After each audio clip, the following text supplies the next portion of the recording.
السلام عليكم ورحمة الله. إن الحمد لله نحمده ونستعينه، من يهده الله فلا مضل له ومن يضلل فلا هادي له، ونشهد أن لا إله إلا الله وحده لا شريك له، ونشهد أن محمدا عبده ورسوله. أما بعد، فقد قال الله تعالى في كلامه المجيد والفرقانه الحميد بعد أعوذ بالله من الشيطان الرجيم: يا أيها الذين آمنوا اتقوا الله حق تقاته ولا تموتن إلا وأنتم مسلمون.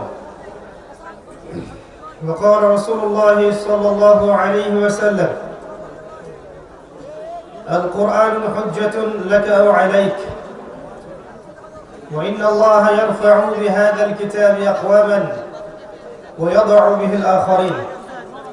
رب اشرح لي صدري ويسر لي أمري واحلل عقدة من لساني يفقه قولي. اللهم فقهنا في الدين وعلمنا التأويل. اللهم اجعلنا منهم الذين آمنوا وعملوا الصالحات وتواصوا بالحق وتواصوا بالصبر. آمين يا رب العالمين. আলহামদুলিল্লাহ, যাবতীয় প্রশংসা এবং গুণগান একমাত্র মহিয়ান ও গরিয়ান আল্লাহ সুবহানাহু ওয়া তাআলার জন্য, যে আল্লাহ পাক নাযিল করেছেন মহাবিশ্বের মহাবিশ্বয় মহাগ্রন্থ আল কোরআনুল কারীম, যে আল্লাহ পাক ছাড়া ইবাদত পাওয়ার যোগ্য দ্বিতীয় কোনো হক ইলাহ বা মাবুদ নেই, যে আল্লাহ রাব্বুল আলামিন আজকে আমাদেরকে সুস্থ শরীরে এই দ্বীনি মজলিসে আসার তৌফিক দান করেছেন। সকলে শুকরিয়া আদায় করি, বলি আলহামদুলিল্লাহ।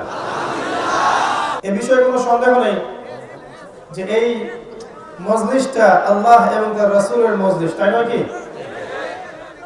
এই মজলিসের চারপাশে এই মুহূর্তে আল্লাহ পাকের অসংখ্য ফেরেশতা আছেন যারা এই পুরো জায়গাটাকে ঘিরে রেখেছেন, এবং সেখানে আল্লাহ এবং তার রাসূলের কথা আলোচনা হতে থাকে, কোরআন সুন্নাহর কথা আলোচনা হয়।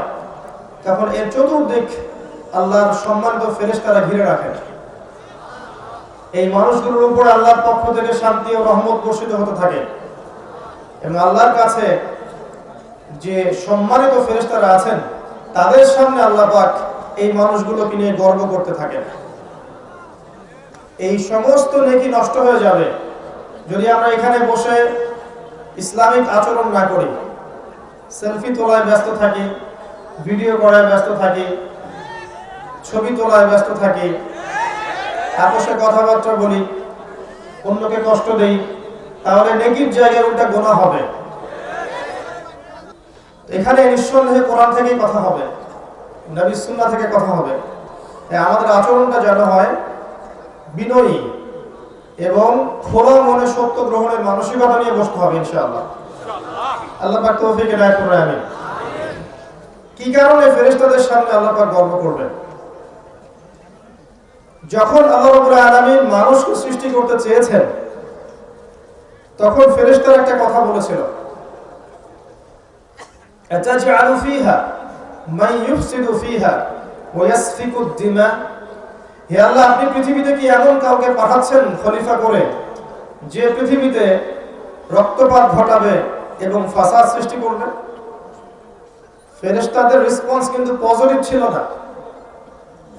তাদের অভিজ্ঞতার আলোকে তারা বলেছিলেন যে আপনি কি এমন কাউকে সৃষ্টি করতে যাচ্ছেন যে পৃথিবীতে গিয়ে রক্তপাত ঘটাবে এবং ফাসাদ সৃষ্টি করবে? আল্লাহ পাক বলেছেন, ইন্নী আ'লামু মা লা তা'লামুন, আমি যা জানি তোমরা তা জানো না। তার মানে সব মানুষ এমন হবে না। আল্লাহর অনুগত বাছাইকৃত কিছু বান্দা থাকবেন যারা আল্লাহ পাকের আদেশ মেনে চলবেন এবং রাসূলের আদেশ মেনে চলবেন। আমরা কাদের অন্তর্ভুক্ত হতে চাই? মালায়েকারা যা বলেছিলেন পৃথিবীতে এখন মানুষ মূলত এই দুইটা কাজই করছে, রক্তপাত ঘটাচ্ছে অথবা এই জমিনে ফাসাদ সৃষ্টি করছে। আল্লাহ রাব্বুল আলামিন সূরা রুমের মধ্যে বলেছেন, যাহারাল ফাসাদু ফিল বাররি ওয়াল বাহরি বিমা কাসাবাত আইদিন নাস। জলে এবং স্থলে যত বিপর্যয় ছড়িয়ে পড়েছে, এই সমস্ত বিপর্যয়গুলো হচ্ছে মানুষের হাতের কামাই। কার হাতের কামাই? এটা আল্লাহর কথা। আমি আস্তে আস্তে দেখাবো যে পুরো বৈশ্বিক প্রেক্ষাপটে এখন কি কি ফিতনা বিরাজ করছে এবং এই ফিতনাগুলো কার হাতের কামাই এবং এই ফিতনা থেকে উত্তরণের পথ কি। ইনশাআল্লাহ আমরা সংক্ষিপ্ত সময়ের মধ্যে আলোচনার চেষ্টা করবো ইনশাআল্লাহ। তবে আলোচনা দুই চোখ দিয়ে দেখতে হবে আর দুই কান দিয়ে শুনতে হবে। শুধু বাহ্যিক চোখ দিয়ে দেখলে আর বাইরের কান দিয়ে শুনলে অনেক কথা বুঝতে পারবে না। আপনাকে মনের চোখ দিয়েও শুনতে হবে আর মনের কান দিয়েও শুনতে হবে। হৃদয়ের চোখ দিয়ে দেখবেন, হৃদয়ের কান দিয়ে শুনবেন, ইনশাআল্লাহ দেখবেন কথা তাসির হবে ইনশাআল্লাহ আযজা ওয়া জাল। যাই হোক, আল্লাহ রাব্বুল আলামিন প্রথমে একা ছিলেন, শুধু আল্লাহ পাক ছিলেন আর কিছু ছিল না। এটাকে বিশ্বাস করেন নাকি বিশ্বাস করেন যে পুরো মহাবিশ্ব বিগ ব্যাং থেকে সৃষ্টি হয়েছে? মহাবিশ্ব যে বিগ ব্যাং থেকে সৃষ্টি হয়েছে এটা সত্য। আল্লাহ পাক কোরআনে এটা বলেছেন। সূরা আম্বিয়া 31 নম্বর আয়াত পড়লে দেখবেন আল্লাহ বলেছেন, বা'দা আউযু বিল্লাহি মিনাশ শাইতানির রাজীম, আওয়ালাম ইয়ারাল্লাযীনা কাফারু আন্না আস-সামাওয়াতি ওয়াল আরদা কানাতা রাতকান ফাফাতাকনাহুমা ওয়াজআলনা মিনাল মা'i কুল্লা শাইইন হাই আফালা ইউমিনুন। আল্লাহ পাক বলেছেন, যারা অবিশ্বাস করছে আমাকে তারা কি লক্ষ্য করে দেখে না, ভেবে দেখে না যে এই আসমান সমূহ, এই মহাবিশ্ব এবং এই পৃথিবী একটা বিন্দুর মধ্যে ছিল, ফাফাতাকনাহুমা, এরপর আমি এটাকে পৃথক করে দিয়েছি। দলিল পাওয়া গেছে? তাদের ফিলোসফি বা দর্শন মতে পুরো মহাবিশ্ব সৃষ্টি হয়েছে বিগ ব্যাং থেকে। আল্লাহ পাক বলছেন বিগ ব্যাং থেকে সৃষ্টি হয়েছে বটে, তবে এইটা সৃষ্টি করেছি আমি, বিগ ব্যাং ঘটিয়েছি আমি আল্লাহ। কথা বুঝতে পারছেন? তাদের জ্ঞান এই পর্যন্ত পৌঁছেছে যেহেতু তাদের জ্ঞানে একটা মূলনীতি আছে। মূলনীতি কি? পরীক্ষা নিরীক্ষা, যুক্তি, বিজ্ঞান, দর্শন, পর্যবেক্ষণ, এর মধ্য দিয়ে যে তথ্য উপাত্ত পাওয়া যাবে এটাই হচ্ছে জ্ঞান। এটা হচ্ছে জ্ঞানতাত্ত্বিক সংজ্ঞা পশ্চিমাদের। তাদের সংজ্ঞা হচ্ছে পরীক্ষা নিরীক্ষা, যুক্তি, দর্শন, বিজ্ঞান, এগুলোর সিঁড়ি পেরিয়ে যে তথ্য উপাত্ত আমাদের কাছে আসবে শুধুমাত্র সেটাই বিশ্বাসযোগ্য, এটাই জ্ঞান, আর জ্ঞানের কোনো অস্তিত্ব নেই। এই কারণেই আপনার জ্ঞানের যে মূলনীতিগুলো আছে, ইমানের যে পিলারগুলো আছে, যেমন আল্লাহ বিশ্বাস, ফেরেশতা মণ্ডলীতে বিশ্বাস, পূর্বের সমস্ত আসমানি কিতাবে বিশ্বাস, সমস্ত নবী রাসূলগণে বিশ্বাস, পরকালের জীবনে বিশ্বাস, মৃত্যু, কবরের আযাব, কবরের প্রশ্নোত্তর, কিয়ামতের মাঠ, জান্নাত, জাহান্নাম, মিজান, পুলসিরাত, আত্মা বা রূহ, স্বপ্ন, এইসব বিষয়গুলোকে আপনি ল্যাবরেটরিতে বসে পরীক্ষা নিরীক্ষা, যুক্তি, দর্শন, বিজ্ঞান দিয়ে প্রমাণ করতে পারবেন না। এই কারণেই তাদের মতে এগুলোর কোনো অস্তিত্ব নাই। আমার কথা কি বোঝা যায়? এটা হচ্ছে জ্ঞানতাত্ত্বিক এপিস্টিমোলজি বা জ্ঞান তত্ত্ব। তাদের জ্ঞান তত্ত্ব মতে যতক্ষণ পর্যন্ত আপনি এইসব সিঁড়ি বেয়ে উতরে আসতে পারবেন না ততক্ষণ সেটাকে তারা গ্রহণ করবে না। এই কারণে তারা বলবে আল্লাহকে দেখা যায় না, বিশ্বাস কেন করব? ফেরেশতাদেরকে কখনো দেখিনি, কেন বিশ্বাস করব? জিন জাতি কখনো দেখেছেন, কেন বিশ্বাস করবেন? রূহ, আত্মা দেখেছেন? স্বপ্ন, সত্য স্বপ্ন আল্লাহর পক্ষ থেকে মানুষ দেখে না, বিশ্বাস করেছেন, তারা বিশ্বাস করবে না। মিজান, পুলসিরাত, কবরের আযাব, কবরের প্রশ্নোত্তর, জান্নাত, জাহান্নাম বিশ্বাস করবেন? এগুলোকে আপনি পরীক্ষা নিরীক্ষা, যুক্তি, দর্শন, বিজ্ঞান দিয়ে প্রমাণ করতে পারবেন না। এই কারণে পশ্চিমা এপিস্টেমোলজি অনুযায়ী ইসলামের এই বিষয়গুলো হচ্ছে মৌলবাদ। কথা কি বুঝতে পারছেন? যখন আপনি এই বিষয়গুলোকে বিশ্বাস করবেন তখন তারা আপনাকে একটা তকমা লাগিয়ে দিবে, এটা হচ্ছে মৌলবাদী কনসেপ্ট, ফান্ডামেন্টাল কনসেপ্ট। আর আল্লাহ পাক বলছেন যেটা, আলিফ লাম মিম, এই বই প্রথমে আছে, যালিকাল কিতাব লা রাইবা ফিহি হুদাল লিল মুত্তাকিন, এই বইটা মুত্তাকিদের জন্য হেদায়েত, এই বইয়ের মধ্যে কোনো সন্দেহ নাই। কারা মুত্তাকি? এক নম্বর কোয়ালিফিকেশন হচ্ছে আল্লাযীনা ইউমিনুনা বিল গায়ব, যারা অদৃশ্যে বিশ্বাস করে। মুত্তাকি কারা? যারা অদৃশ্যে বিশ্বাস করে। আল্লাহ অদৃশ্য বিশ্বাস করেন? মালায়েকা দেখেছেন? বিশ্বাস করেন? পূর্বের সমস্ত আসমানি কিতাব দেখেছেন? দেখেন নাই। অনেক মুসলিম তো কোরআনও দেখে নাই। এমন অনেক মুসলিম আছে যারা কোরআনও দেখেনি, জীবনে কয়েকবার দেখেছে হয়তো। বাবা মারা যাওয়ার সময় 40 দিন, কুলখানির দিন, ব্যাস, দ্যাটস অল। এই কোরআন তার ঘরে পড়ে আছে। আগের নবী রাসূলদেরকে দেখেছেন? এমনকি আমরা আমাদের নবী মুহাম্মদ সাল্লাল্লাহু আলাইহি ওয়াসাল্লামকেও দেখিনি। রূহ বা আত্মাকে ব্যাখ্যা করতে পারবেন? স্বপ্নকে ব্যাখ্যা করতে পারবেন? কবরের আযাব ব্যাখ্যা করতে পারবেন? কবরের প্রশ্নোত্তর ব্যাখ্যা করতে পারবেন? মালাকুল মউত জান নিয়ে যায়, রূহটা নিয়ে যায়, ব্যাখ্যা করতে পারবেন? পারবেন না। মানুষ মারা গেলে রূহ যখন নিয়ে যায়, হয় ইল্লিনে যাবে না হলে সিজ্জিনে যাবে। এই ইল্লিন আর সিজ্জিন ব্যাখ্যা করতে পারবেন? কিয়ামতের মাঠে আমলনামা ছুড়ে দেওয়া হবে, এই আমলনামা ব্যাখ্যা করতে পারবেন? পুলসিরাত ব্যাখ্যা করতে পারবেন? মিজান ব্যাখ্যা করতে পারবেন? পারবেন না। তাহলে ওদের দর্শন অনুযায়ী এগুলোর কোনো ভিত্তি নাই। কিন্তু আপনাকে যদি জান্নাতে যেতে হয়, মুসলিম হতে হয়, মুমিন হতে হয়, তাহলে অবশ্যই এই গায়েবের পিলারে বিশ্বাস করতেই হবে। তার মানে আপনাকে এই সেন্সে মৌলবাদী হতেই হচ্ছে, না হলে আপনার ঈমান থাকবে না। এই জ্ঞানতাত্ত্বিক দর্শনের কারণে অনেক সমস্যা হয়ে গেছে। আমরা পড়াশোনা করছি অনেক কিছুই, এর মধ্যে এই শিরকি আকীদা ঢুকে গেছে।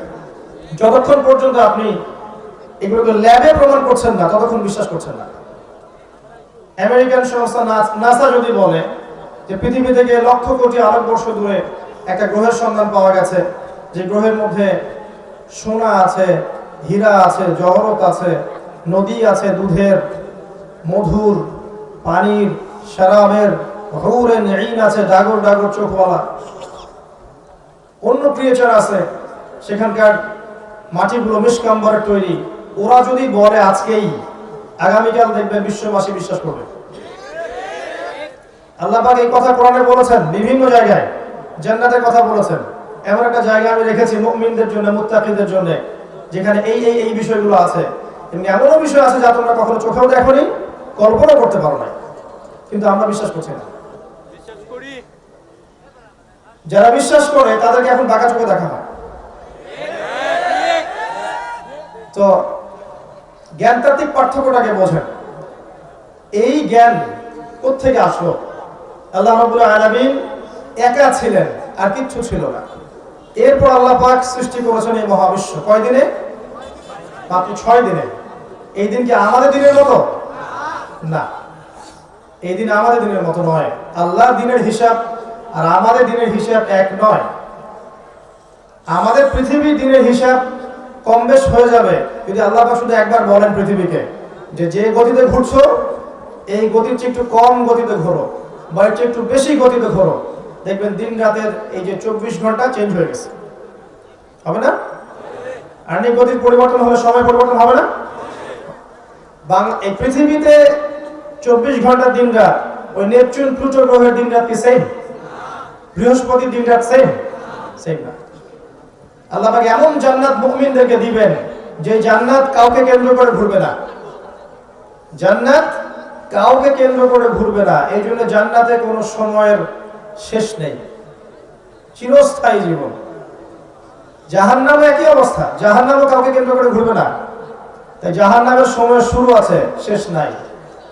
একসময় আল্লাহ একা ছিলেন, আর কিছু ছিল না। হুয়াল আউয়াল, তিনি প্রথম। এরপর আল্লাহ পাক কি করলেন? মহাবিশ্ব সৃষ্টি করলেন। তবে তার আগে একটা কাজ করেছেন আল্লাহ পাক। আল্লাহ পাক কলম সৃষ্টি করেছেন। কি করেছেন? কলম। মনে রাখবেন কথাটা, আল্লাহ পাক কলম সৃষ্টি করেছেন। এবং কলম সৃষ্টি করে আল্লাহ পাক বলেছেন, উক্তুব, তুমি লিখো। এটা কি রকম কলম আল্লাহ ভালো জানেন, আমরা জানি না। আমরা বিশ্বাস করি, কারণ আমরা গায়েবে বিশ্বাস করি। কলম বলেছিল মাযা আকতুব, আমি কি লিখবো? আল্লাহ বলেছেন কিয়ামত পর্যন্ত যত কিছু হবে সবকিছু এই লাওহে মাহফুজে লিখে ফেলো। কলম প্রত্যেকটা সৃষ্টির তাকদীর লাওহে মাহফুজে লিখে ফেলেছে।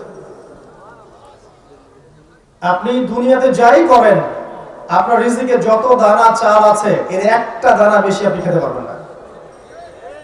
আপনি পৃথিবীতে যত কষ্টই থাকেন, হতাশায় থাকেন, একটা দানা রেখে পৃথিবী থেকে আপনি যাবেন না। তাই রিজিকের জন্য ঘুষ, সুদ, দুর্নীতি, অন্যের সম্পদ আত্মসাৎ করা, প্রতারণা, সিন্ডিকেট, মাপে কম দেওয়া এগুলো ছেড়ে দেন। আপনার রিজিক আপনার কাছেই আছে, কেউ কেড়ে নিতে পারবে না। মৌত যেমন মানুষকে খোঁজে, রিজিক তেমন মানুষকে খোঁজে।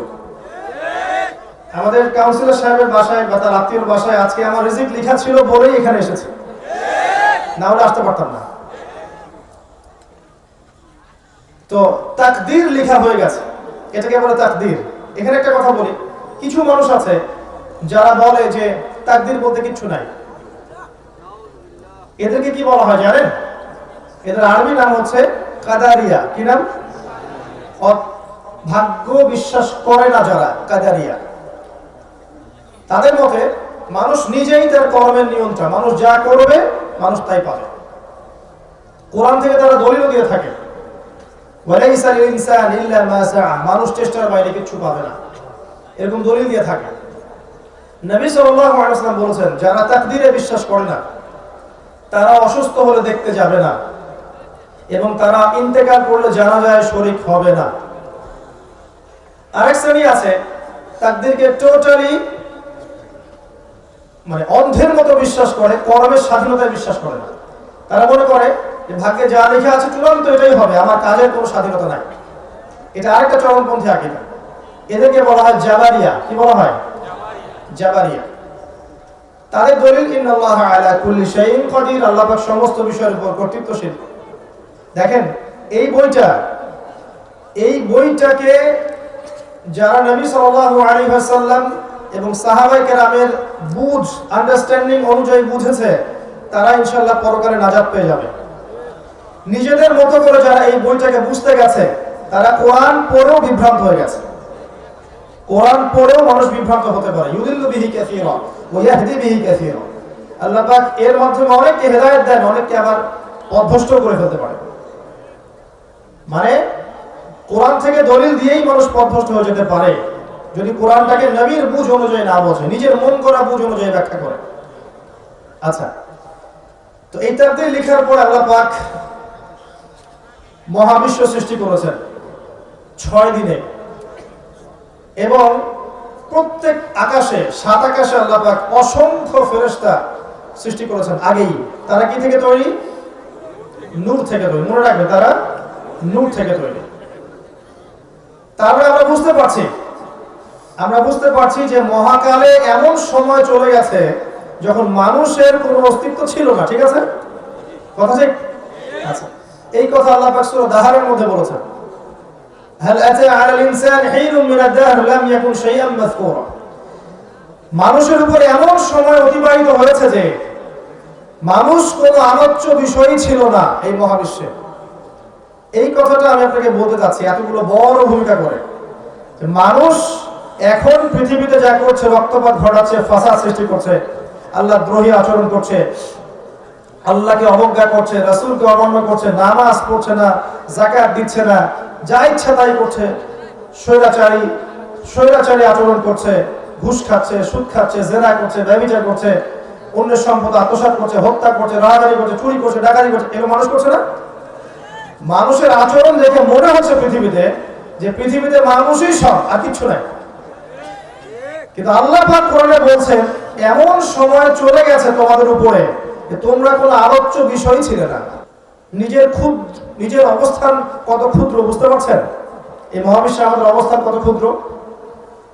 এই বিশাল মহাবিশ্বের ছোট্ট একটা গ্রহে, ছোট্ট একটা জায়গায় আমরা বাস করছি। আর সেই মানুষের অহংকার, উদ্ধত আচরণ দেখলে মনে হয় যে মানুষই সব, এর বাইরে কিছু নাই। আল্লাহ পাক এই মানুষদের সম্পর্কে কি বলেছেন শোনেন। আল্লাহ পাক সূরাতুল আরাফের 189 নম্বর আয়াতে বলেছেন, 179 নম্বর আয়াতে বলেছেন, ওয়ালাকাদ যারানা লিজাহান্নামা কাসীরাম মিনাল জিন্নি ওয়াল ইনস। আমি প্রচুর জিন আর মানুষকে দিয়ে জাহান্নামকে পূর্ণ করব। লাহুম কুলুবুন লা ইয়াফকাহুনা বিহা, যাদের হৃদয় ছিল উপলব্ধি করত না। ওয়ালাহুম আযানুন লা ইয়াসমাউনা বিহা, যাদের কান ছিল শুনতো না। ওয়ালাহুম আ'য়ুনুন লা ইউবসিরুনা বিহা, যাদের চোখ ছিল দেখতো না। উলাইকা কাল আনআম, এরা ছিল গবাদি পশুর মতো। বাল হুম আদাল, বরং তার চাইতে নিকৃষ্ট। ওয়া উলাইকা হুমুল গাফিলুন, এবং তারা ছিল গাফিল সম্প্রদায়। আল্লাহ পাক এখানে বলেছেন অগণিত অসংখ্য মানুষকে দিয়ে আল্লাহ পাক জাহান্নাম পূর্ণ করবেন। অপরাধ, চোখ ছিল দেখতো না, কান ছিল শুনতো না, হৃদয় দিয়েছিলাম উপলব্ধি করতো না। আপনি বাইরের চোখ দিয়ে দেখেন না, এই চোখ দিয়ে দেখেন না, এই কান দিয়ে শোনেন না, তাহলে আল্লাহ পাক কোন চোখ আর কোন কানের কথা বললেন বলেন? নিঃসন্দেহে আমাদের হৃদয়ের একটা চোখ আছে না, হৃদয়ের একটা কান আছে না? যারা আল্লাহ দ্রোহী হয়ে যায় তাদের হৃদয়ের চোখ অন্ধ হয়ে যায়, হৃদয়ের কান বধির হয়ে যায়। যে আল্লাহওয়ালা মানুষ, তাদের হৃদয়ের চোখ খুলে যায়, হৃদয়ের কান খুলে যায়, সেখানে আল্লাহর নূর আসে, তারা ওই নূর দিয়ে বিশ্বকে দেখতে পারে। আল্লাহ পাক এরপরে গিয়ে আদম আলাইহিস সালামের সৃষ্টি করেছেন কি হিসেবে? খলিফা হিসেবে। কি হিসেবে? খলিফা কাকে বলে? যিনি কাপড় সেলাই করেন, তাই?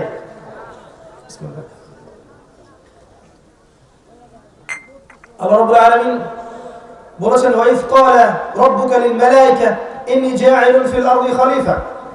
স্মরণ করো নবী সেই সময়ের কথা যখন আমি তোমার রব ফেরেশতাদেরকে বলেছিলেন যে নিশ্চয়ই আমি পৃথিবীতে খলিফা বানাতে চাই। এই খলিফা শব্দের ব্যাখ্যা কি? প্রতিনিধি। আল্লাহ পাক কোরআনের মধ্যে, এই বইয়ের মধ্যে আদম আলাইহিস সালাম বাদ দিয়ে আরো একজন নবীকে খলিফা বলেছেন। তিনি কে? মাশাআল্লাহ, জি, দাউদ আলাইহিস সালাম।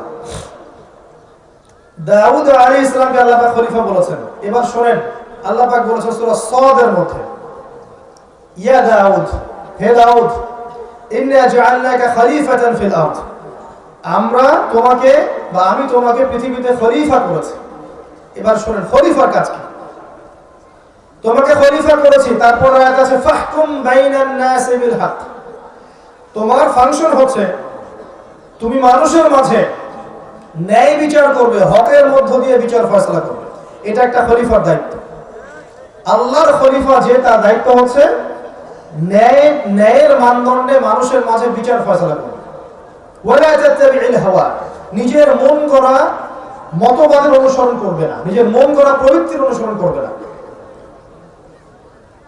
নিশ্চয়ই যারা নিজের মন গড়া প্রবৃত্তির অনুসরণ করে তারা আল্লাহর সরল পথ থেকে বিচ্যুত হয়ে যায়। আয়াতগুলো পড়ে দেখবেন। এখানে আমরা খলিফার ফাংশন বুঝতে পারলাম। খলিফার ফাংশন কি? হকের মানদণ্ডে মানুষের মাঝখানে বিচার ফয়সালা করবেন। এখন হকটা কি? হকটা কি আমার মস্তিষ্ক প্রসূত কোনো দর্শন, আমার মস্তিষ্ক প্রসূত কোনো তত্ত্ব, কোনো থিওরি? এগুলো কি হকের মানদণ্ড? মানুষের মস্তিষ্ক প্রসূত জ্ঞানই কি সত্য মিথ্যার চূড়ান্ত মানদণ্ড? যদি তাই হয়, তাহলে ওই যে পশ্চিমারা বলছে যে একটা ছেলে একটা ছেলেকে বিয়ে করতে পারবে, এবং আপনারা জানেন এই ধরনের মানুষ কিন্তু আমাদের দেশেও আছে, আছে না? কওমে লূত সমকামী। তো মানুষের মস্তিষ্ক যদি সত্য মিথ্যার চূড়ান্ত মানদণ্ড হয়, এদেরকে আপনি কি বলবেন? ওরা বলছে এটা বাক স্বাধীনতা, একটা ছেলে একটা ছেলেকে বিয়ে করতেই পারে, মত প্রকাশের স্বাধীনতা। এক পর্যায়ে তারা ডিকশনারিতে লিখেছিল যে এটা হচ্ছে একটা অসুস্থতা। চেক করে দেখবেন, গুগল চেক করে দেখবেন, হোমোসেক্সুয়ালিটি লিখে চেক করে দেখবেন যে এক পর্যায়ে তারা বলতো এটা হচ্ছে অসুস্থতা, মানুষের মানসিক অসুস্থতা। এখন তারা বলছে এটা বাক স্বাধীনতা। এই যে মানুষের মস্তিষ্ক প্রসূত জ্ঞান, এটা কি সত্য মিথ্যার চূড়ান্ত মানদণ্ড হলো? এক শ্রেণীর লোক বলছে যে মদ খাওয়া যায়, মদ খেলে কাজে আগ্রহ জন্মায়। এক শ্রেণীর লোক বলছে রিবা বা সুদ খেলে কি সমস্যা? ইন্নামাল বাইউ মিসলু রিবা, রিবা সুদ যেমন ব্যবসাও তেমন। এক শ্রেণীর মহিলা আছে, দেখবেন জিন্স পরে এবং গেঞ্জি পরে ঘুরে বেড়াচ্ছে, তারা বলছে আমরা পুরুষের সাথে কাঁধে কাঁধ মিলে চলছে। তো এই যে সমস্যাগুলো হচ্ছে, এই প্রবলেমগুলো মানুষের মস্তিষ্ক প্রসূত জ্ঞানকে সর্বোচ্চ প্রাধান্য দেওয়ার কারণেই হচ্ছে। তাহলে আপনি সত্য মিথ্যার মানদণ্ড কোথায় বুঝবেন? এখানে আসেন। আল্লাহ পাক এই কোরআনের মধ্যে সূরা কাহফ নাম জানে তো? সূরা কাহফ নামে একটা সূরা আছে না? এই সূরা কি থেকে বাঁচাবে? মাশাআল্লাহ, এই সূরাই আপনাকে দাজ্জাল থেকে বাঁচাবে। এই সূরার মধ্যে এমন কিছু আছে যা বুঝলে আপনি দাজ্জালকে চিনতে পারবেন এবং বাঁচতে পারবেন ইনশাআল্লাহ। এই সূরা কাহফের মধ্যে 29 নম্বর আয়াতে আল্লাহ পাক বলেছেন, ওয়া কুলিল হাক্কু মির রাব্বিকুম। খুব ভালো করে শুনেন, ওয়া কুলিল হাক্কু মির রাব্বিকুম, সত্য ন্যায় বা ন্যায় অন্যায়ের মানদণ্ড তোমার রবের পক্ষ থেকে নাযিল হয়। ফামান শাআ ফালইউমিন ওয়া মান শাআ ফালইয়াকফুর, যার ইচ্ছা হয় সে ঈমান নিয়ে আসুক, যার ইচ্ছা হয় সে অস্বীকার করুক। আল্লাহ পাক ফোর্স করবে না, আল্লাহ পাক চাপ দিবেন, কখনো চাপ দিবেন না। ওয়া হাদাইনাহুম নাজদাইন, আমি পথ দেখিয়েছি দুইটা, ইম্মা শাকিরা ওয়া ইম্মা কাফুরা, ইচ্ছা হলে কৃতজ্ঞ হও, ইচ্ছা হলে অকৃতজ্ঞ হও। আল্লাহ পাক পরকালে দেখে নেবেন। ইন্না আ'তাদনা লিয-যালিমিনা নারা, আমি জালেমদের জন্য আগুন প্রস্তুত করে রেখেছি। এই সূরার 29 নম্বর আয়াতে আল্লাহ পাক বলছেন যে হক সেটাই যেটা আপনার রবের পক্ষ থেকে নাযিল হয়। এখন বলেন, আপনার রবের পক্ষ থেকে কি নাযিল হয়েছে? যখন তাওরাত নাযিল হয়েছিল নবী মুসা আলাইহিস সালামের কাছে, ওই তাওরাতই ছিল তখন সত্য মিথ্যার একমাত্র মানদণ্ড। যারা ওই তাওরাতের প্রতি ঈমান এনেছিল তারা মুসলিম ছিল, যারা ঈমান আনে নাই কাফের হয়ে গেছে। এরপর যখন জাবুর এসেছে, ওই জাবুরই ছিল সত্য মিথ্যার একমাত্র মানদণ্ড। তারপর যখন ইনজিল এসেছে, ইনজিলই ছিল সত্য মিথ্যা কি একমাত্র মানদণ্ড। এখন আপনার কাছে কি আছে? এবং এর ব্যাখ্যায় হাদিস আছে না, তারাক্তু ফিকুম আমরাইন, রেখে গেলাম দুইটা বস্তু, লাম তাদিল্লু মা তামাসসাকতুম বিহিমা, তোমরা কোশ্চিনকালে পথভ্রষ্ট হবে না যতদিন পর্যন্ত এই দুটাকে আঁকড়ে ধরে থাকবে। একটা আল্লাহর কিতাব, একটা কি তার নবীর সুন্নাহ। আপনার কাছে এই দুটো আছে, কিয়ামত পর্যন্ত আর কোনো কিতাব আসবে? আর কোন নবী আসবে? কিয়ামত পর্যন্ত কি আল্লাহ পাক আবার কোন শরীয়ত পাঠাবেন, নাকি এগুলো উঠিয়ে নেবেন? না এগুলো কিয়ামত পর্যন্ত থাকবে? কোনটা? আর এই কোরআন, এই হাদিস, এই ইসলাম, এটা কি নির্দিষ্ট একটা গোত্রের জন্য, একটা রাষ্ট্রের জন্য, একটা সম্প্রদায়ের জন্য, না সারা বিশ্বের সকল মানুষের জন্য? তার মানে আমরা বুঝতে পারলাম ইসলাম, কোরআন এবং হাদিস এগুলো কিয়ামত পর্যন্ত থাকবেই, এবং এটা নির্দিষ্ট কোনো ভাষা, রক্ত, রং, বর্ণ, গোত্র, দেশের জন্য সীমাবদ্ধ নয়। এটা সারা বিশ্বের সকল মানুষের জন্য প্রযোজ্য, এবং কিয়ামত পর্যন্ত সত্য মিথ্যা ন্যায় অন্যায়ের অন্য কোনো মানদণ্ড আছে? এটা কি বিশ্বাস করেন? আচ্ছা, এবার বলেন, প্রচলিত কোনো বিষয় যদি কোরআন এবং সুন্নাহর সাথে মিলে যায় আপনি কি নেবেন? কথা বুঝতে পারেন নাই? প্রচলিত অনেক কিছু চলছে এই বিশ্বে, এগুলো যদি কোরআন সুন্নাহর সাথে মেলে আপনি কি নেবেন না? আর এই বিশ্বে যা কিছু চলছে এর প্রত্যেকটা বিষয় যদি কোরআন সুন্নাহর সাথে না মেলে আপনি কি নেবেন? কথা কি বুঝতে পারছেন? কথা তো বললেন নিব না, সত্যি কি তাই? পারবেন? যা চলছে সমাজে, বিশ্বে, এর প্রতিটা বিষয়ও যদি কোরআন সুন্নাহর সাথে না মেলে আপনি কি করবেন? আপনি কোনটা মানবেন? কোরআন এবং হাদিস মানবেন, নাকি চলমান দর্শনগুলোর সাথে আপোষ করবেন? এখানেই পার্থক্য। এই বিষয়টা কেউ স্বীকার করে আত্মসমর্পণ করে মুসলিম হয়ে গেছে, কেউ অস্বীকার করে কাফের হয়ে গেছে, কেউ বা মনে অস্বীকার করেছে, মুখে মুখে বিশ্বাস করেছে, এই কাজ করে মুনাফিক হয়ে গেছে। কথা বুঝতে পারেন? এবার আসেন, এবার আল্লাহ পাক আদম আলাইহিস সালামকে সৃষ্টি করলেন। আপনি এই কথাটা মনে রাখেন কিন্তু, যে ওয়াদা করেছেন কোরআন এবং সুন্নাহর সাথে যা মিলবে নিবেন, যা মিলবে না নিবেন না। আচ্ছা, সুদ ভিত্তিক অর্থনৈতিক সিস্টেম কোরআন সুন্নাহর সাথে মেলে, তাই না ভাই? নিবেন? নিবেন না। আচ্ছা, ফেমিনিস্ট রেভলিউশন, নারীদের অশ্লীল ভাবে চলাফেরা করা, কোরআন সুন্নাহর সাথে মেলে? আচ্ছা, মাদক দ্রব্যের ব্যাপক ছয়লাভ, কোরআন সুন্নাহর সাথে মেলে? মুসলিমদের মধ্যে তাওহীদের মধ্যে শিরক, এই যে আল্লাহ ছাড়া অন্য কাউকে সিজদা করা, অন্য কারোর কাছে দোয়া করা, অন্য কারোর কাছে নজর মানত করা, অন্য কারোর কাছে অন্য কারোর জন্য শপথ করা, অন্য কারোর কাছে এই যে কুরবানি করা, অন্য কাউকে সিজদা করা, অন্য কারোর কাছে দোয়া করা, কোরআন সুন্নাহর সাথে মেলে? নিবেন? নবী সাল্লাল্লাহু আলাইহি ওয়াসাল্লামের সুন্নাত, এর মধ্যে যত বেদাত ঢুকেছে কোরআন সুন্নাহর সাথে মেলে? নিবেন আপনি? আচ্ছা, ওই প্রথমে যে এডুকেশনাল শিক্ষার কথা বললাম, জ্ঞানতাত্ত্বিক মানদণ্ড, আমরা গায়েবে বিশ্বাস করি, তারা গায়েবে বিশ্বাস করে না। ওইটা কি কোরআন সুন্নাহর সাথে মিলবে? আপনি নেবেন? আচ্ছা, আমাদের সংস্কৃতির নামে যে বেহায়াপনাগুলো চলছে, আপনি পশ্চিমা সংস্কৃতি অনুসরণ করছেন, তাদের দিবস পালন করছেন, কৃষ্টি কালচার ফলো করছেন, তাদেরকে আইডল রূপে গ্রহণ করেছেন, এগুলো মিলছে কোরআন সুন্নাহর সাথে? নিবেন? আচ্ছা, যুবকরা এখন মাদক খাচ্ছে, মাদকের ব্যাপক সয়লাভ, এগুলো কোরআন সুন্নাহর সাথে মিলছে? আপনি কি নিবেন? যুব সমাজ এখন পর্নোগ্রাফিতে আসক্ত, তাদের রাত পর্নোগ্রাফি না দেখলে কাটে না, এগুলো কোরআন সুন্নাহর সাথে মেলে? নিবেন আপনি? আপনার গার্লফ্রেন্ড আপনার কাছে মাসে 3, 4, 5 হাজার টাকা খরচ করায়, এটা কোরআন সুন্নাহর সাথে মেলে? নিবেন আপনি? জিনা আপনি করতে পারবেন চাইলেই, জিনা চাইলেই করতে পারবেন, পতিতালয় উন্মুক্ত, আপনি কি যাবেন? কোরআন সুন্নাহর সাথে মিলবে? ওয়াদা করেছেন আল্লাহর কাছে যে আল্লাহ কোরআন এবং সুন্নাহর সাথে যা মেলে আমি সেগুলো নিব, যেগুলো মেলে না সেগুলো নিব না। এখন যদি কোরআন সুন্নাহ ফলো করার পরে আমি আপনাকে বলি যে আপনি একজন মৌলবাদী মানুষ, আপনি কি করবেন?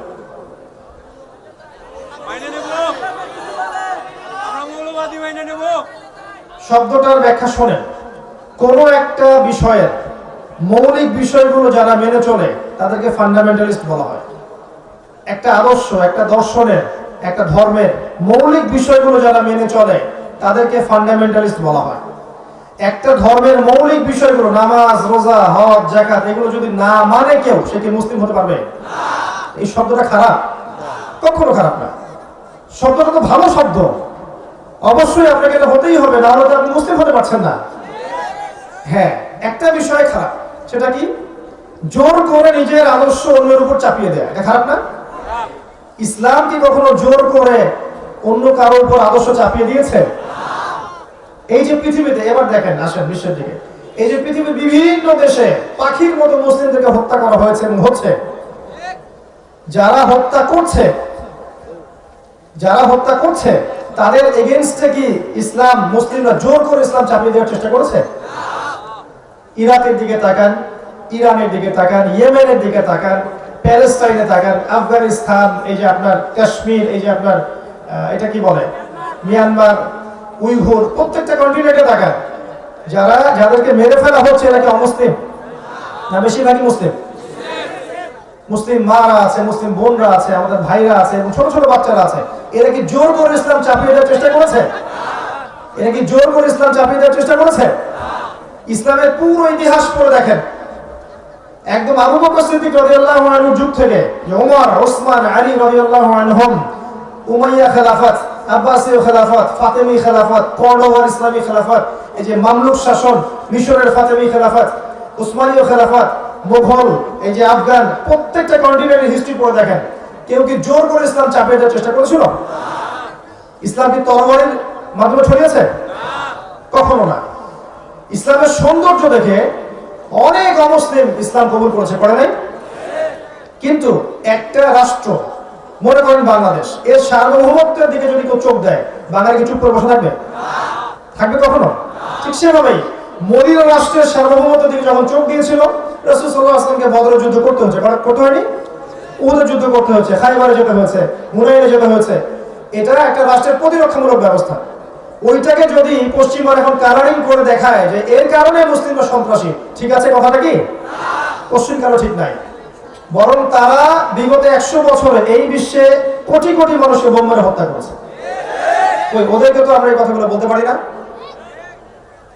তো ইসলাম কখনো কারোর উপর জোর করে চাপিয়ে দেওয়া হয়নি। আল্লাহ পাক নিষেধ করেছেন, লা ইকরাহা ফিদ-দীন, দ্বীনের মধ্যে কোনো বাড়াবাড়ি আছে? ক্বাদ তাবায়্যানা রুশদু মিনাল গায়, সত্য মিথ্যা আলাদা হয়ে গেছে, আলাদা হয়ে যায়নি। যার ইচ্ছা হয় সে ইসলাম কবুল করে হেদায়েতের পথে আসবে, যার ইচ্ছা হয় না সে সেই অবস্থায় মৃত্যুবরণ করবে। আল্লাহ পাকের কিছু আসে যায়? আমরা কোরআন এবং সুন্নাহর মূলনীতিগুলো ফলো করবো ইনশাআল্লাহ আজ্জা ওয়া জাল। এবং এই মূলনীতিগুলো ব্যক্তি পর্যায়ে আছে, আপনার পারিবারিক পর্যায়ে আছে, সোশ্যাল পর্যায়ে আছে, ওয়ার্ল্ড ওয়াইডও আছে। যার যেখানে সক্ষমতা সে সেখানে পালন করবে ইনশাআল্লাহ তাআলা। এবার আসেন, আল্লাহ পাক আদম আলাইহিস সালামকে যে সৃষ্টি করলেন, প্রথম তাকে কি করেছেন বলেন তো? কি করেছেন? নাম, জ্ঞান, শিক্ষা দিয়েছেন, তাই না? ওয়াল্লামা আদম আল আসমা কুল্লাহা, এই কুল্লাহা শব্দটা মনে রাখবেন। আল্লাহ নিজে বলেছেন আমি আদমকে প্রতিটা বিষয়ের নাম শিক্ষা দিয়েছি। মহাবিশ্বের প্রতিটা বিষয়ের জ্ঞান আল্লাহ পাক আদম আলাইহিস সালামকে শিক্ষা দিয়েছেন। বলেন সুবহানাল্লাহ। এমন জ্ঞান শিক্ষা দিয়েছেন যেই জ্ঞান আল্লাহ পাক মালায়েকাদেরকেও শিক্ষা দেননি। যখন আদম আলাইহিস সালামকে বলতে বলা হলো নামগুলো বলে দাও, তিনি সব নাম বলে দিলেন। ফেরেশতাদেরকে জিজ্ঞাসা করা হলো বলে দাও, তারা বলতে পারলো না। তারা বললো যে অতটুকুই জানি যতটুকু আপনি শিখিয়েছেন। এরপর আল্লাহ পাক বললেন আদমকে সিজদা করো, তাই না? এরপর ফেরেশতা নূরের, ওই যে নূরের ফেরেশতা এই মাটির আদম সন্তানকে সিজদা করলো। সুবহানাল্লাহ। আমরা কিন্তু আমাদের মূল্য বুঝি না, যে আমরা কত উন্নত সৃষ্টি, আল্লাহ পাকের কত প্রিয়, আল্লাহ কত ভালোবাসে, মহব্বতের সাথে আমাদেরকে সৃষ্টি করেছেন। আমরা কিন্তু আমাদের মূল্য বুঝি না।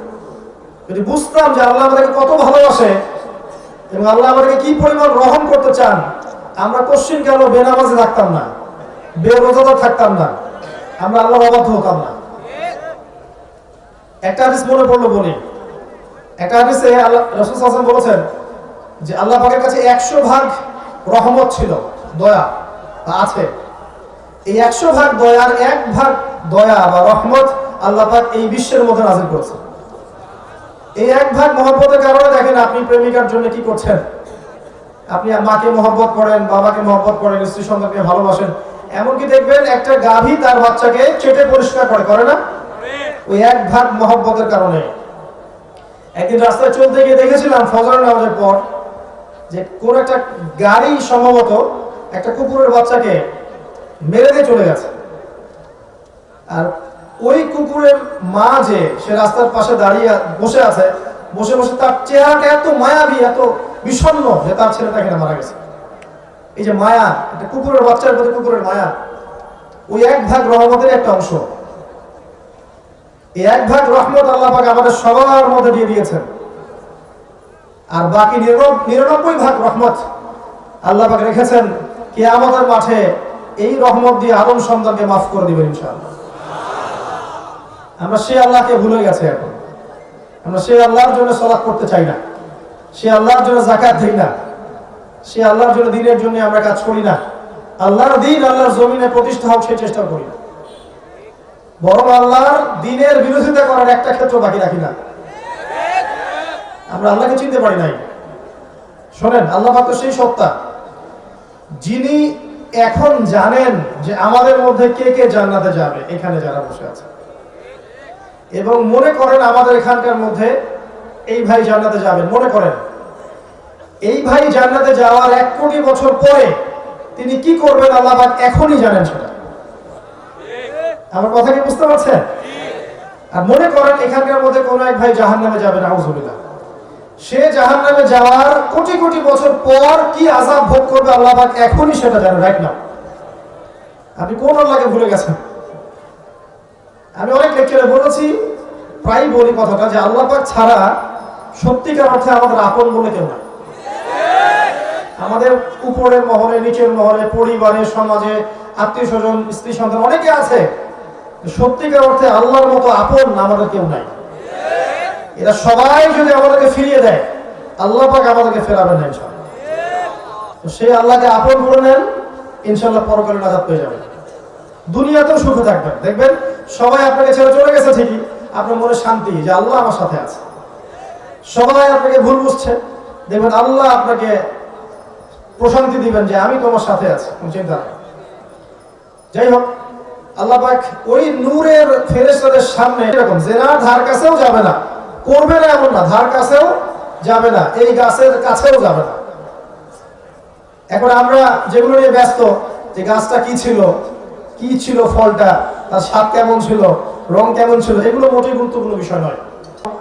পায়ে পা লাগাবো কিনা, আমিন জোরে না আসতে, তারপরে হাত ধোবো কিনা, অনেক বিষয় আছে না, এগুলো নিয়ে পড়ে আছে। যেমন বড় বড় ইস্যুগুলো বাদ, ইসলামের বিরোধী শক্তিদের উত্থান, তাদের সুদভিত্তিক অর্থনৈতিক সিস্টেম, তাদের মিডিয়া, তাদের প্রযুক্তি, তাদের ডমিনেশন, তাদের মনিটরিং সিস্টেম, মুসলিমদের বিভক্তি, মুসলিমদের কিলিংস, এগুলো সব বড় বড় বিষয়গুলো বাদ। ছোট ছোট বিষয়গুলো, পপকর্ন নিয়ে এখন ব্যস্ত হয়ে আছে। ওইটা একটা এরকম ইস্যু, ওই গাছটা কিসের গাছ ছিল, এই প্রশ্ন যে করবে বলবেন এই প্রশ্নের উত্তর দেওয়ার দরকার নাই। মূল কথা হচ্ছে গাছের কাছেও যেও না। কিন্তু শয়তান যে সিজদা করে নাই তার নাম কি? ইবলিস। সে কিন্তু জ্ঞানী ছিল, এবং এক পর্যায়ে সে ফেরেশতাদের সর্দারও হয়েছে। কিন্তু আবা ওয়াস্তাকবারা, জ্ঞানী হওয়া সত্ত্বেও সে উদ্ধত হয়েছে, অহংকার করেছে। আবা ওয়াস্তাকবারা ফাতাকুনা মিনাল কাফিরিন, সে কাফেরদের অন্তর্ভুক্ত হয়ে গেল। এখানে মনে রাখবেন, আমি যদি অনেক বড় ডিগ্রি সার্টিফিকেট অর্জন করি, আমার মধ্যে বিনয় না থাকে, অহংকার থাকে, এই জ্ঞান আমার পরকালে কোনো কাজে আসবে না। আমি যত বড় আলেম হই, আমি যত বড় দরবেশ হই, হ্যাঁ, হাফেজে কোরআন হই, কারি হই, মুহাদ্দিস মুফাসসির যেই হই না কেন, মানুষ আমাকে অনেক বড় কিছু বলে ডাকে, ঠিক আছে, আবার ডক্টরেট হই, কেমব্রিজ, অক্সফোর্ড, হার্ভার্ড থেকে পড়ে এসেছি, কিন্তু আপনার ভিতরে যদি অহংকার থাকে, কেবল থাকে, তাহলে আপনার এই জ্ঞান আপনার কোনো কাজে আসবে না। ইবলিস জ্ঞানী ছিল, কিন্তু অহংকারের কারণে আল্লাহ পাক তাকে বের করে দিয়েছে। মনে রাখবেন, অহংকারটা কি? আল্লাহ বলেছেন সেজদা করো, সে সেজদা করলো না, বরং বলল যে খালাকতানি মিন নার ওয়া খালাকতাহু মিন তিন, আমাকে আগুন দিয়ে সৃষ্টি করেছো, তাকে মাটি দিয়ে সৃষ্টি করেছো। এই যে আল্লাহর বিধানের আনুগত্য না করা, নিজের বুঝটাকে শ্রেষ্ঠ মনে করা, এটাই তো অহংকার, এটাই অহংকার। এখন আমরা সেই অহংকার করছি না? করছি। আল্লাহ বোঝার তৌফিক দান করুন। এরপর আল্লাহ পাক পরীক্ষা নিলেন, কারণ আল্লাহ পাক আগেই জানতেন এগুলো হবে, তাই না? তারা ফল খেয়ে ফেললেন। এখানে খেয়াল করে দেখেন, দুজনেই কিন্তু আদেশ অমান্য করেছেন, ইবলিসও এবং আদম আলাইহিস সালামও। কিন্তু পার্থক্যটা কোথায়? আদম আলাইহিস সালাম যখন ভুল বুঝতে পেরেছেন, সাথে সাথে ইউটার্ন করে আল্লাহর কাছে ফিরে এসেছেন, তওবা করেছেন, আল্লাহকে বলেছেন রব্বানা যালামনা আনফুসানা ওয়া ইল্লাম তাগফির লানা ওয়া তারহামনা লানাকুনান্না মিনাল খাসিরিন।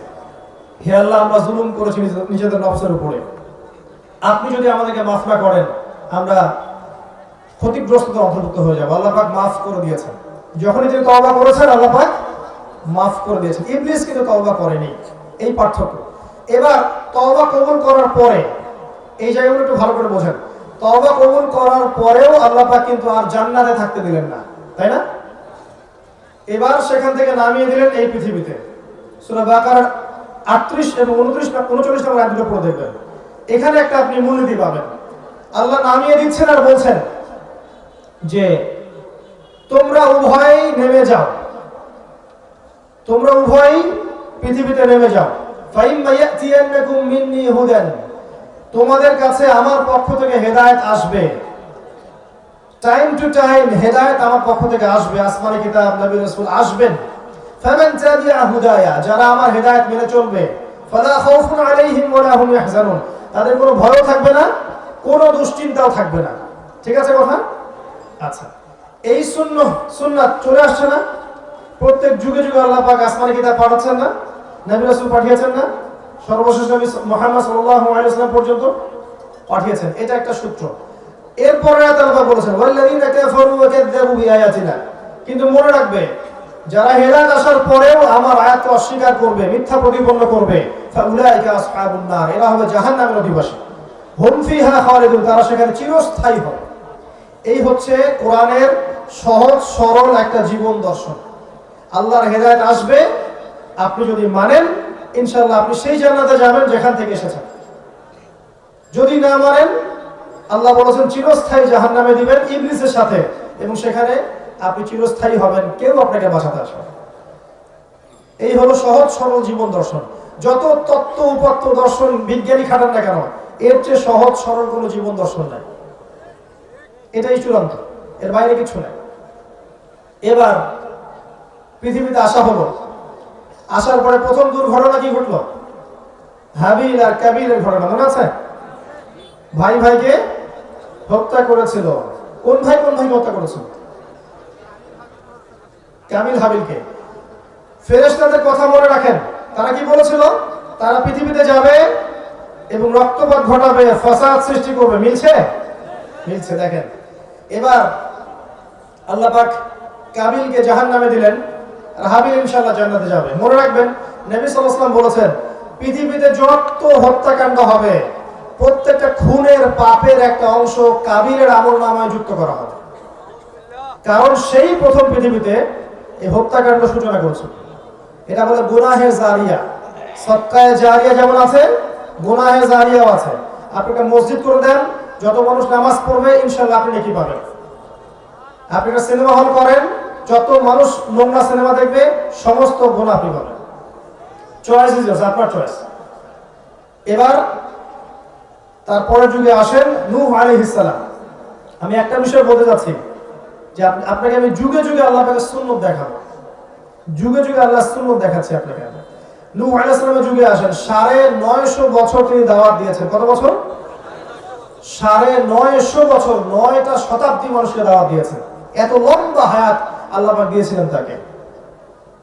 অল্প কিছু মানুষ ইসলাম কবুল করেছিল, যাদেরকে নিয়ে তিনি নৌযানে করে সফর করেছেন। বাকিদেরকে আল্লাহ পাক কি করেছেন?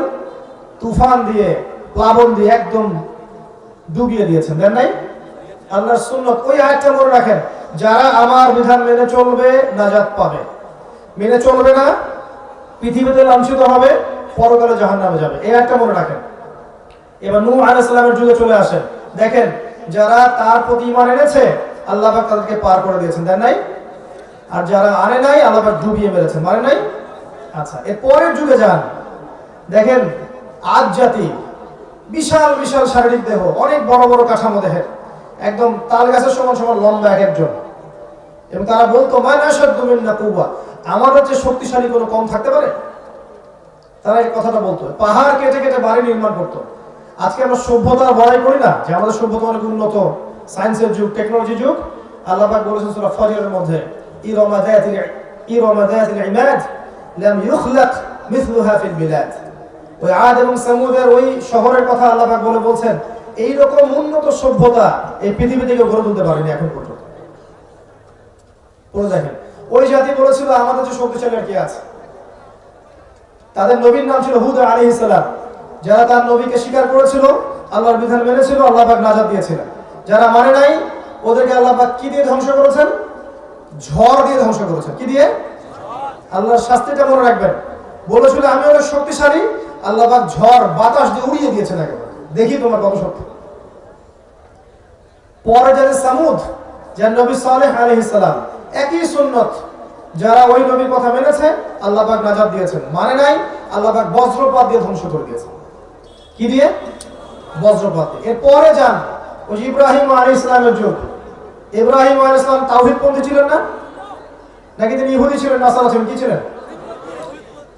ওয়ালাকিন কানা হানিফান মুসলিমা, তিনি একনিষ্ঠ মুসলিম ছিলেন। আল্লাহ পাক ইব্রাহিমকে সেভ করলেন, তার অনুসারীদেরকে বাঁচালেন। নমরুদকে কি আল্লাহ পাক বাঁচিয়েছেন? তার অনুসারীদেরকে কি আল্লাহ পাক বাঁচিয়েছেন? ডুবিয়ে দিয়েছেন, শেষ করে দিয়েছেন। একই সুন্নাত, একই সুন্নাত। যান মুসার যুগে আলাইহিস সালাম, ফিরআউন পরাশক্তি তার কাছে আছে। এখনকার রাশিয়া, চায়না, এখনকার আমেরিকা, ব্রিটেন, ন্যাটোর মতো একদম পরাশক্তি, বিশাল ফোর্স। বনু ইসরাঈলকে ধাওয়া করলো, আল্লাহ পাক সবগুলোকে এক জায়গায় একত্রিত করলেন লোহিত সাগরে, করে মুহূর্তের মধ্যে ডুবিয়ে মেরে দিলেন। মানে নাই? আর বনু ইসরাঈলকে আল্লাহ পাক উদ্ধার করলেন না?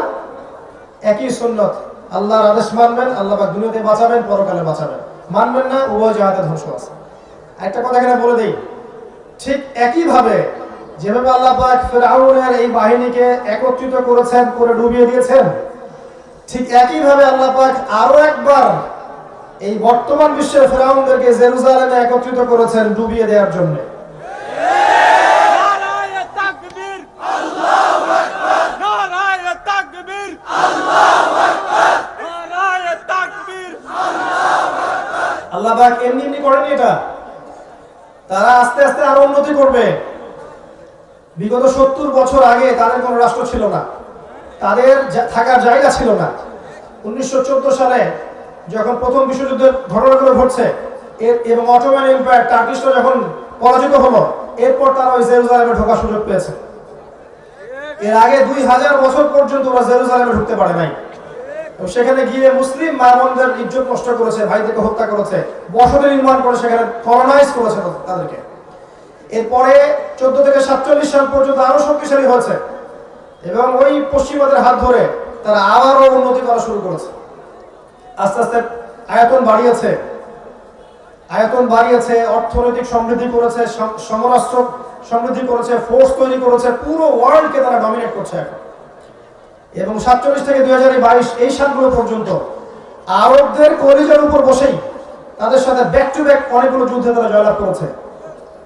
তারা বিশ্বের ব্যাংকিং সিস্টেম, পলিটিক্যাল সিস্টেম থেকে শুরু করে মিডিয়া, প্রযুক্তি, অস্ত্র, সমরাস্ত্র, এভরি সিঙ্গেল সেক্টর ওরা নিয়ন্ত্রণ করেছে। এখন সামনে আরো করবে।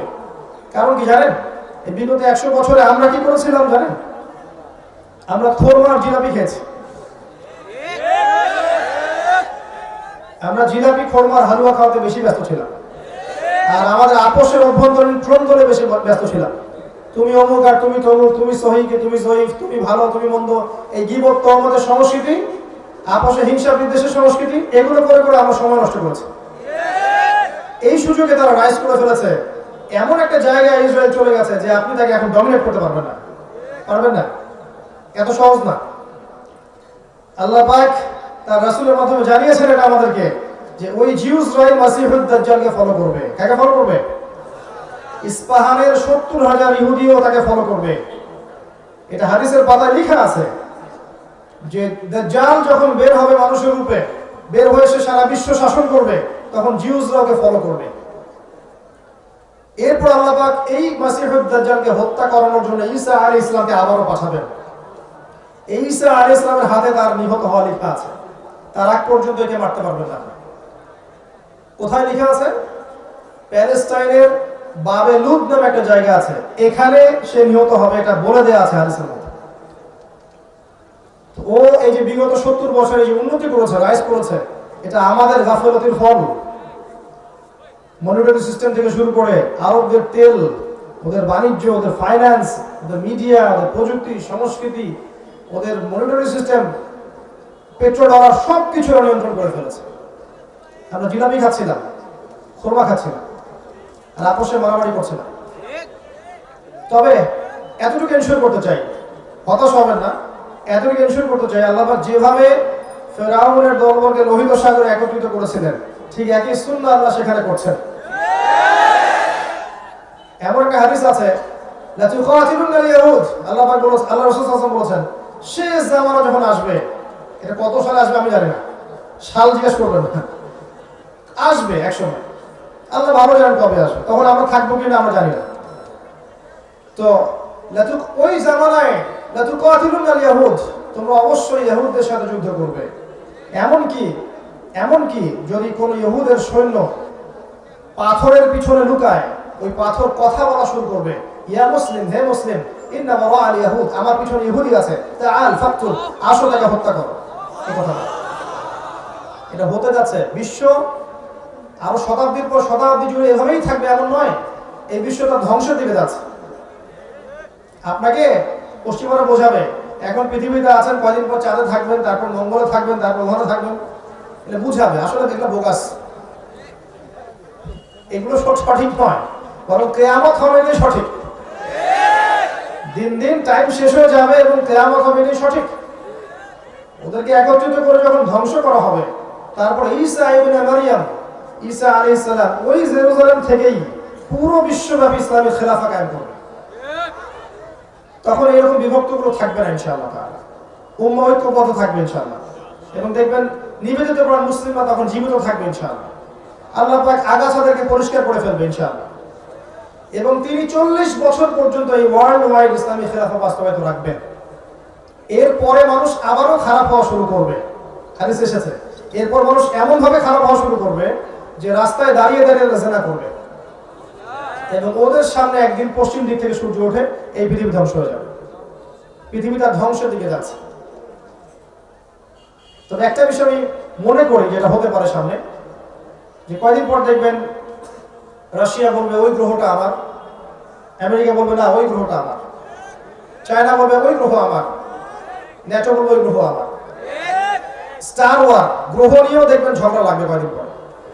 এবং মহাকাশ বাহিনী তারা গঠন করেছে অলরেডি, মহাকাশে যুদ্ধ করবে। ফিতনাময় বিশ্ব, আমি ওইদিকে পরে যাবো, আগে জায়গাটা শেষ করে নেই।